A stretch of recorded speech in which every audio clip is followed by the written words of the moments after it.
Dieta keto, ¿cuál es su principio? Un consumo basado en grasas. ¿Y qué más? Descúbrelo con nosotras. Bienvenido.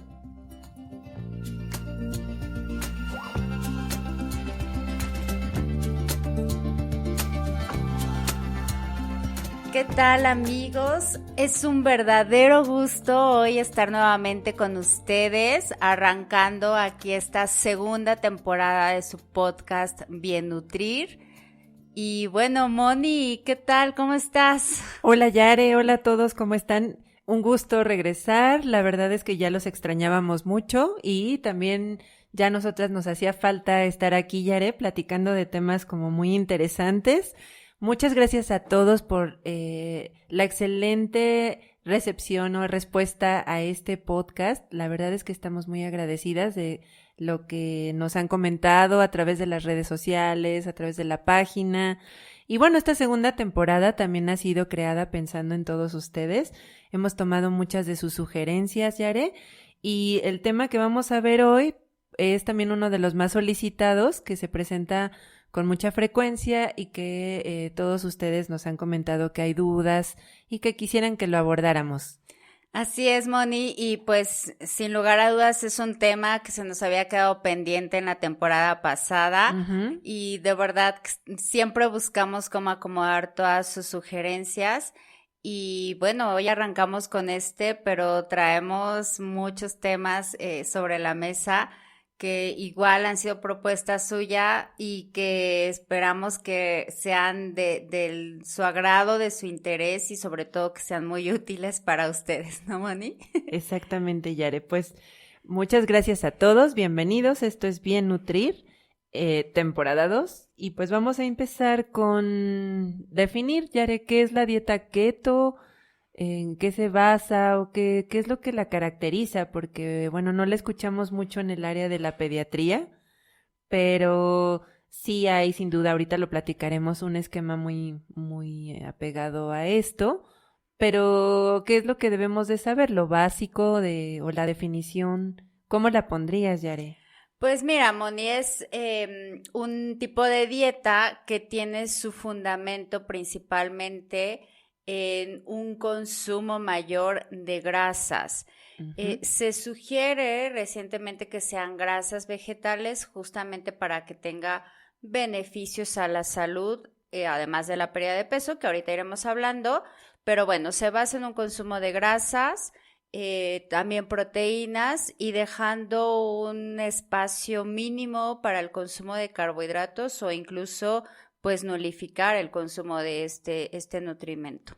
O sea que en este plan o en este tipo de alimentación tendríamos que dejar de lado pues bastantes antojitos, ¿no? O bastantes grupos de alimentos no grupos, sino alimentos en especial que pudieran no ser de mucha utilidad, ¿no? No podemos comer en exceso el pan, por ejemplo, ¿qué otro tipo de alimentos? Frutas. Claro, frutas, cereales, todos los granos, el maíz, el arroz, el trigo, avena, se dejan básicamente fuera de este tipo de alimentación. Y es un tipo de dieta que ha sido muy controversial por mucho tiempo, porque en realidad tiene un origen desde los 70s con la dieta Atkins, que fue básicamente como se inició, ¿no? Que sí tenía ese fundamento de un consumo basado en grasas.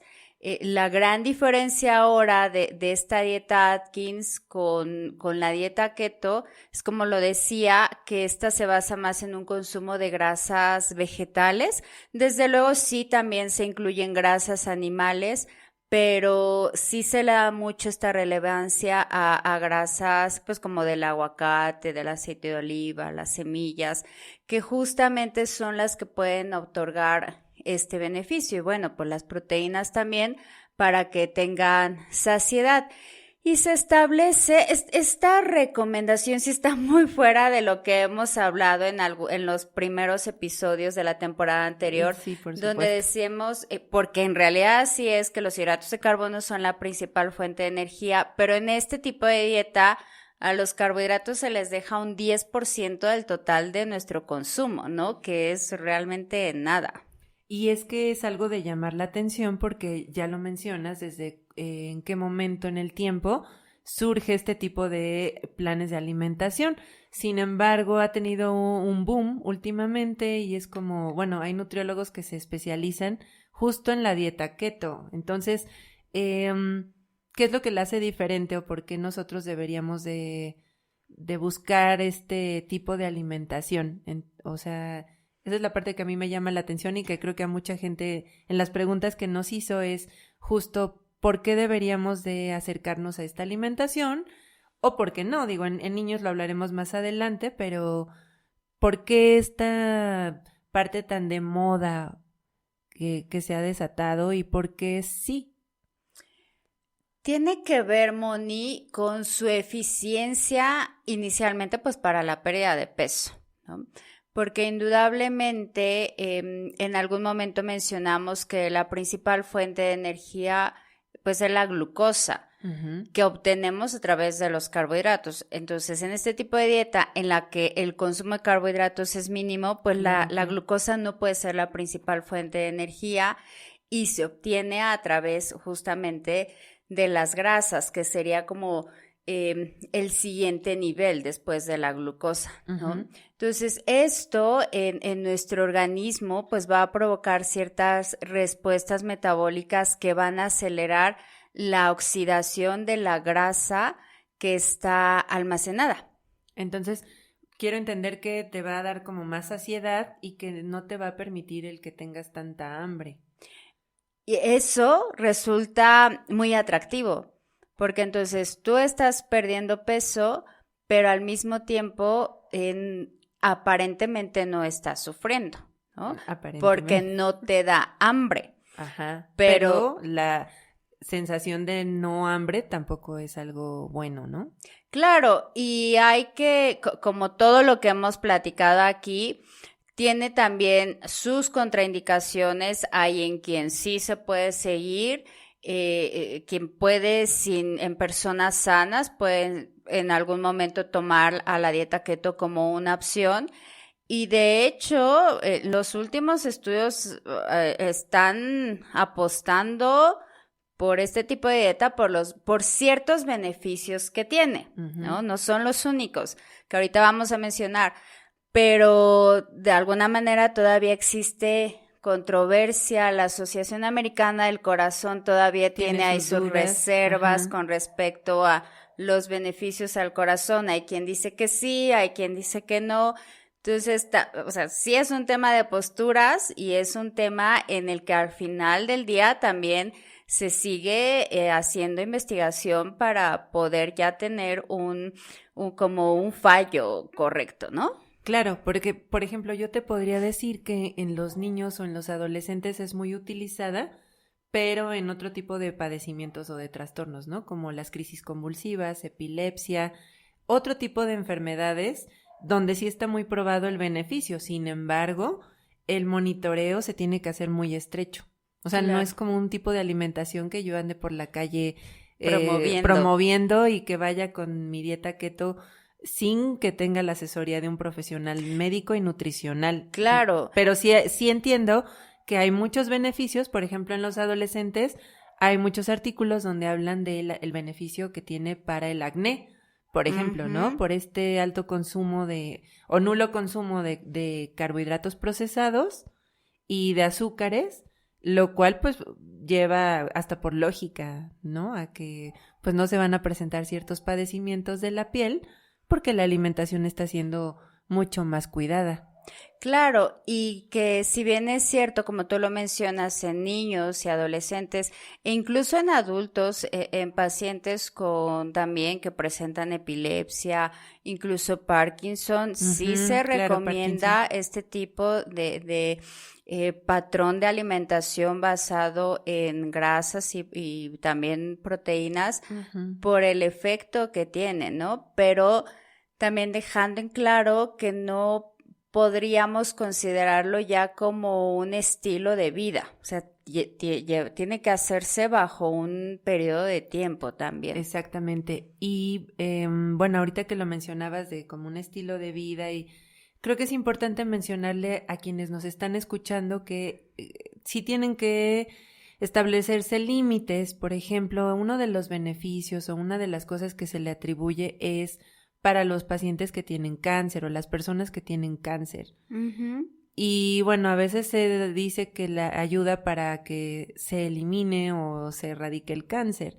Esto sí tendríamos que aclararlo de que podría ser un factor que coadyuva, sí. Claro, que ayuda a que la persona esté mejor, pero de ninguna manera dejando un tratamiento como la quimioterapia. Sí, sería un error decir que un tipo de dieta en particular, uh-huh, en el caso del cáncer, va a curar la enfermedad. Eso no pasa, en definitivo, ¿no? Okay, si ayuda a mejorar, si puede haber alguna respuesta, tanto para el tratamiento que se está recibiendo, para atacar a células cancerígenas, pero no es como tal que cure, sí coadyuva muchísimo, así como ayuda a mejorar cuestiones de acné, así como se ha visto que mejora el perfil de lípidos, porque uh-huh, ante un consumo de grasas vegetales en donde estamos incluyendo omegas 3, 6, 9, pues indudablemente esto beneficia mucho al corazón.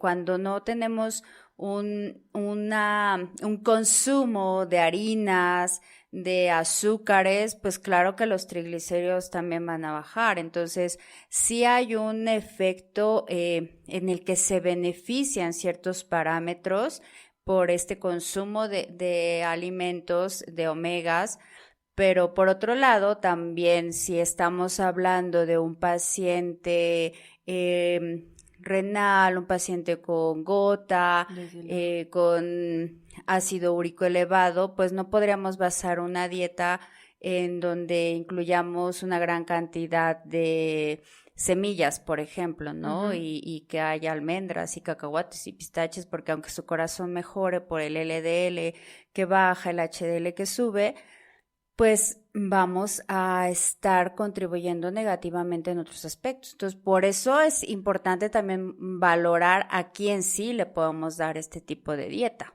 Sí, nuevamente sale el tema de la individualización que se ha tratado tanto en este podcast, de a qué personas sí y quiénes son candidatos y quiénes no. Ahora también está la parte de la accesibilidad. ¿Esta es una dieta o es un régimen o es un tipo de alimentación que sea factible de hacer en todos los niveles económicos? O sea, es algo que yo me he preguntado con los pacientes, con colegas. ¿De verdad es algo que sí se pueda hacer en todos los niveles o cuesta? Yo creo que ahí lo que tendríamos que preguntarnos es qué tan sostenible sería. Uh-huh. Porque por un periodo determinado de tiempo creo que puede ser. Hoy día tenemos vegetales que son muy caros, ¿no? Si pensamos en 1 kilo de almendras, 1 kilo de nueces y 1 kilo de carne, realmente es lo mismo, no o incluso más diferencia. Los vegetales también.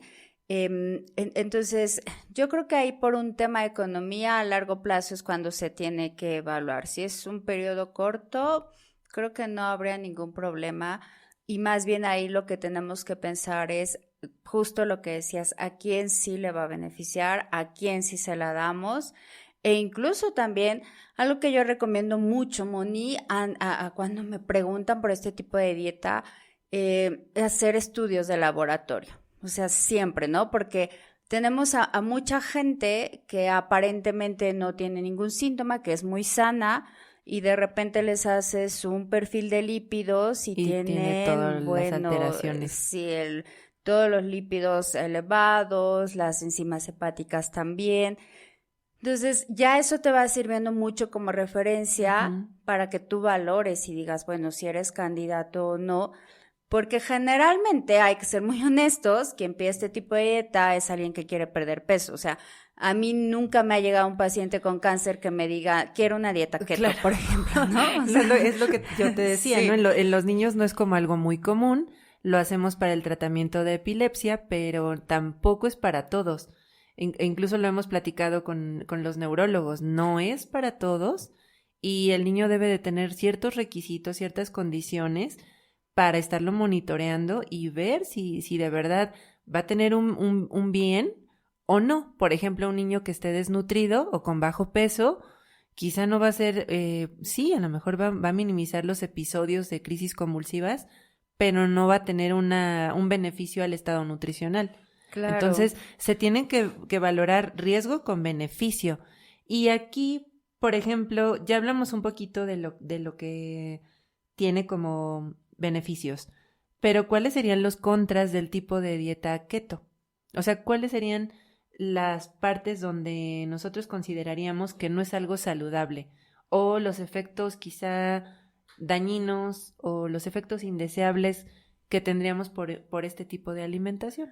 Bueno, ahí desde el momento en el que estamos teniendo una restricción de un nutrimento tan indispensable como los carbohidratos, ya eso es como una primera alerta, un poquito, ¿no? Ahí de, y es como un contra, porque si no voy a tener mi principal fuente de energía, entonces algo va a pasar, ¿no? De hecho, se conoce a un grupo de síntomas que se presentan al inicio de la dieta keto como keto flu, que hay síntomas muy parecidos a los de la gripa, ¿no? O sea, todo ese malestar de cansancio, náusea, de somnolencia, fatiga. ajá, estoy muy cansado, tengo sueño, y son de los primeros síntomas que aparecen.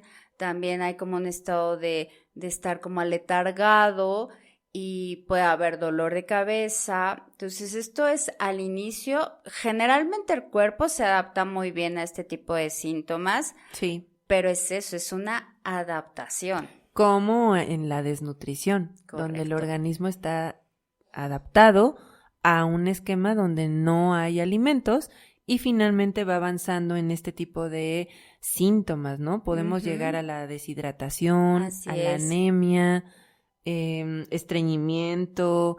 Y bueno, de lo que decías hace un momento de que te quedas sin energía, pues empezamos a tener alteraciones mayores hasta de repente sí tener que ser hospitalizados u otro tipo de complicaciones por este mal manejo de los síntomas. Sí, también la diarrea es muy común porque tiene un efecto muy parecido a algunos medicamentos que anteriormente se utilizaban para la pérdida de peso, pero donde se estimulaba diarrea y diarrea súbita, sí, ¿no? Sí, claro, se altera la motilidad y pueden tener o diarrea o crisis verdaderamente severas de estreñimiento. Sí, y el tema con la diarrea pues es también la pérdida de nutrimentos, o sea, hay muchas vitaminas que se pierden. De acuerdo. Hay un grupo de vitaminas a las que le llama liposolubles, vitamina A, vitamina D, vitamina E, vitamina K, que tienden a perderse mucho en estos cuadros diarreicos, ¿no? Y esto que decías tú de la deshidratación también es súper común en este tipo de dieta. Y es grave, porque son problemas, por ejemplo, en un niño, una deshidratación sí puede llevarlo a estados verdaderamente graves de salud. Entonces, no sé, se me ocurre también los cálculos, puede llegar a tener formación de cálculos, claro, ¿no? Como efectos a largo plazo.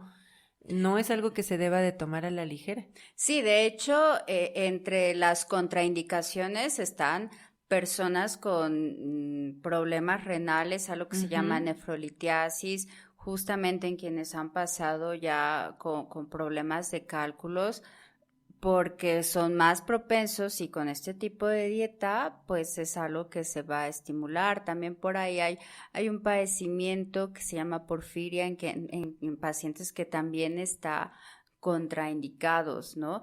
Es decir, sí hay grupos muy específicos en donde no podríamos, o sea, un paciente que se va a someter a una cirugía de la siguiente semana, tampoco sería lo ideal, pero sí hay que vigilar cuánto tiempo, a quiénes, en qué grupo de edad, bajo qué características. Si un paciente te llega y te dice que la próxima semana va a correr un medio maratón y quiere iniciar una dieta keto, cuando estamos diciendo que los síntomas iniciales son debilidad, cansancio, pues imagínate cómo va a correr o sea, ni va a poder. Ni va a poder hacer lo básico, ni a los 5 kilómetros vamos a llegar. Sí.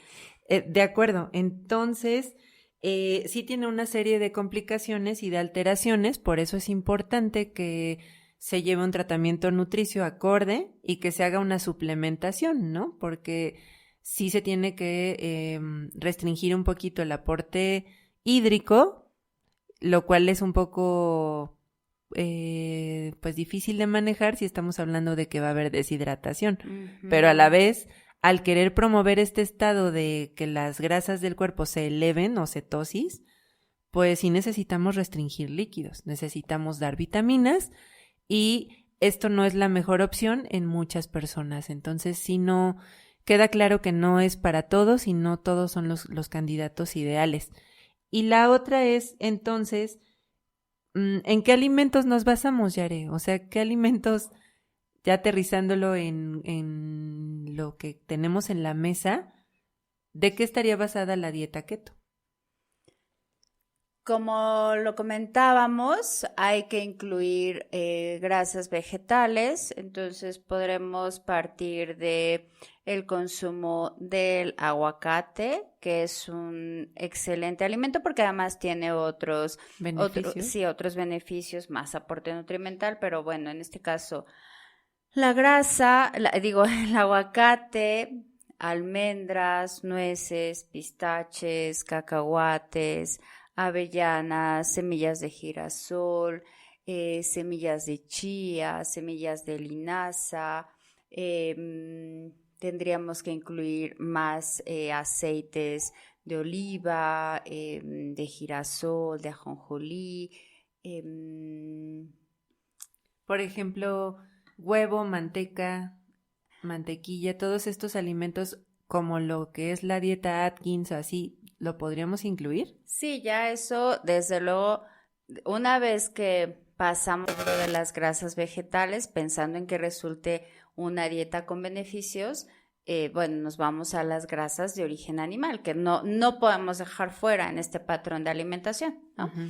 Entonces, además de lo que mencionaste, del huevo, pues evidentemente la carne roja, el pescado, el pollo, e incluso ahí el uso del salmón, también por su aporte de omegas, productos lácteos, por supuesto, desde la leche, los quesos, son una fuente también de grasas, igual grasas animales, pero que sí, van a estar incluidas, quizás estos últimos en un porcentaje menor. Ajá. Pero que pudieran ser una opción, ¿no? Sobre todo el caso de los quesos y los quesos más añejos que justamente tienen más grasa que un queso panela, por ejemplo, ¿no? Sí, que por todo lo que dices, bueno, es que ahorita estaba pensando en el consumo mínimo de bebidas alcohólicas, de cosas azucaradas.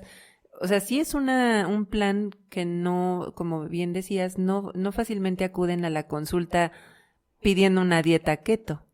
O sea, esto sí es como todo un tema de por otras situaciones, ¿no? Sí querer bajar de peso, pero por otras situaciones se llega a este tipo de régimen. Claro, y por ejemplo esto que estás comentando, que no todo el mundo llega y te lo pide,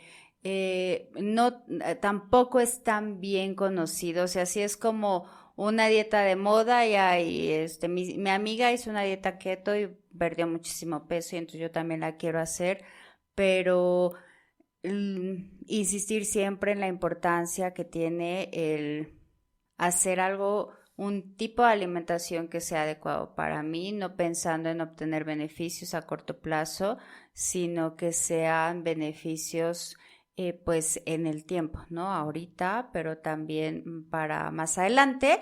Y otro aspecto es que me asegure que no me esté poniendo en riesgo, Ajá. ¿no?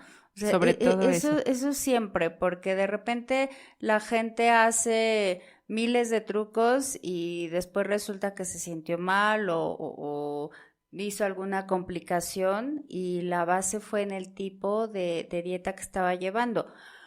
Cuando una dieta correcta, lo hemos dicho, tiene la finalidad de prevenir y de mejorar, ¿no? Entonces, si vamos a hacer un régimen de este tipo, pues que sea adecuado para nosotros. Claro. Y bueno, alguna otra consideración como la actividad física, o sea, ¿se puede realizar actividad física si se tiene una restricción tan importante de la energía? Esa es una duda personal.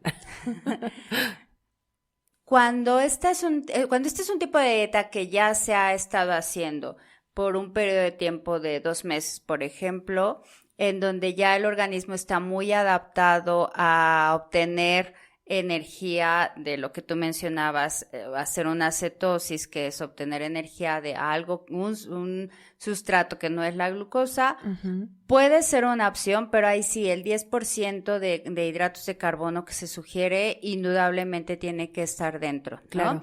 Y algo que incluso, Moni, en los estudios que aún se están haciendo para validar la fiabilidad de este tipo de dieta, justamente también se dice que puede ser difícil en el tiempo sostener justamente por la ausencia o por el poco aporte de hidratos de carbono en la alimentación, ¿no? De acuerdo, Yare. Entendido todas las cuestiones que abordamos aquí. Y bueno, amigos, pues creo que ya se resolvieron varias de las preguntas. Todo esto, recuerden que es parte de lo que ustedes nos comentaron, de las dudas que se tienen, de lo que se lee en internet, en otras fuentes, pero ya lo dijo Yare muy claro, de que no todos los artículos son lo adecuado para cualquier persona. Entonces tenemos que acercarnos a la consulta de nutrición, tenemos que hacer una valoración bioquímica, saber si somos candidatos o no a este tipo de alimentación, tener cuidado con los alimentos que tenemos, con los niños también, es un grupo muy vulnerable, no es para todos y me parece que hemos tocado bastante los fundamentos de este tipo de alimentación, Yare. Y seguramente siempre quedan dudas en el aire, pero saben que estamos siempre abiertas por nuestras vías de contacto a seguir resolviendo las dudas que haya. Así que no dejen de seguirnos en nuestras redes, Moni. Y les recordamos que estaremos también subiendo información relacionada a lo que hablemos en el podcast en nuestras redes sociales, también para que puedan ahí leerlo y hacernos sus preguntas de lo que podamos ampliar un poco más o dejarles algunas referencias, quizá para que ustedes las puedan leer. Así es, estamos en Instagram como biennutrir_ y en Facebook como biennutrir. Y pues seguimos en el Hospital Florencia, en el consultorio 605 de la Torre Médica número 2. Un gusto estar de regreso con ustedes. Igualmente, saludos a todos y gracias, estamos de regreso con ustedes. Bye. Adiós.